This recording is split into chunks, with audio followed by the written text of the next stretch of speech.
Hi friends, welcome to Ramani கிராஃப்டீரியா.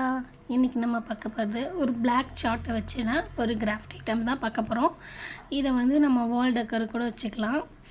ஏன்னா இதை நம்ம செஞ்சு கிச்சனில் தான் மாட்ட போகிறோம். நம்ம கிச்சன் இன்னும் ப்ளசண்ட்டாக இருக்கிறதுக்காக இன்றைக்கி பிளாக் சார்ட்டில் ஒரு கிராஃப்ட்டு கொண்டு வந்திருக்கேன்.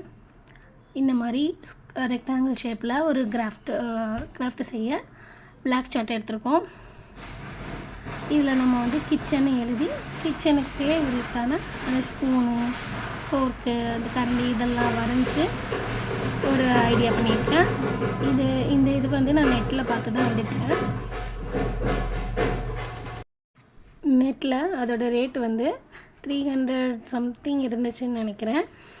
சரியாக ஞாபகம் இல்லை, ஆனால் 200க்கு மேலே இருந்தது. இப்போ இதில் வந்துட்டு கிச்சனை எழுதிட்டு மேலே அந்த ஸ்பூனு, ஃபோர்க்கு எழுதிட்டு சைடில் 2 கரண்டி மாதிரி வச்சுருக்கேன். அது மேலேருந்து கீழே தொங்குற மாதிரி போட்டிருக்கேன்.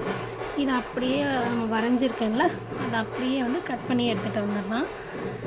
ஃபஸ்ட்டு பார்டர் வந்து கட் பண்ணிவிட்டு உங்களுக்கு காமிக்கிறேன். இப்படி தான் இருந்துச்சு. கரெக்டாக நம்ம பார்டரை மட்டும் கட் பண்ணி கொண்டு வந்திருக்கேன். இப்போ உள்ளுக்குள்ளே அந்த இதெல்லாம் வந்து நம்ம கட் பண்ணி எடுத்துகிட்டு வந்துடலாம். ஃபைனல் லுக்கு இப்படி தான் இருந்தது.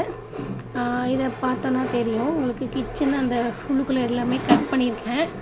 ஆனால் வச்சு பார்த்தோம்னா அந்த பேக்ரவுண்டில் இருக்க அந்தோட ஸ்பேஸ் வந்து இதில் நல்லாவே தெரியும். இதை அப்படியே நம்ம வந்து வாலில் ப்ளேஸ் பண்ணிக்கலாம்.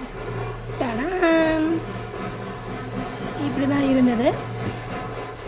இப்போ பேக்ரவுண்டில் பார்த்திங்கன்னா அந்த சோத்தோட அச்சு வந்து நம்ம அந்த ஸ்பேஸ் விட்டுருந்தோம்ல, அதில் அப்படியே தெரியும். இதை நம்ம வந்து கார்ட்போர்டில் கூட செய்யலாம். இது வந்து ஆல்ரெடி போட்டிருந்தது. இதுவும் வேணும்னா சொல்லுங்கள், நான் உங்களுக்கு எப்படி செய்கிறதுன்னு சொல்கிறேன். இதை வந்து சார்ட்டில் பண்ணியிருக்கேன். இதை வந்து நம்ம இன்னும் கார்ட்போர்டில் பண்ணோம்னா இன்னும் கொஞ்சம் ஸ்ட்ராங்காகவும் இருக்கும். நெட்டில் பார்த்தோம்னா வுட்டில் பண்ணியிருந்தாங்க. இது நாம் பண்ணினது. இப்போ நெட்லேருந்து நான் பார்த்த பிக்சரையும் உங்களுக்கு காமிக்கிறேன். இதுதான் நெட்டில் பார்த்தேன். இது 229 rupees போட்டிருந்தாங்க. இப்போ ரெண்டுக்கும் பெருசாக வித்தியாசம் ஒன்றும் இல்லைன்னு நினைக்கிறேன். நீங்கள் எப்படி இருக்குன்னு பார்த்துட்டு சொல்லுங்கள். தேங்க்யூ.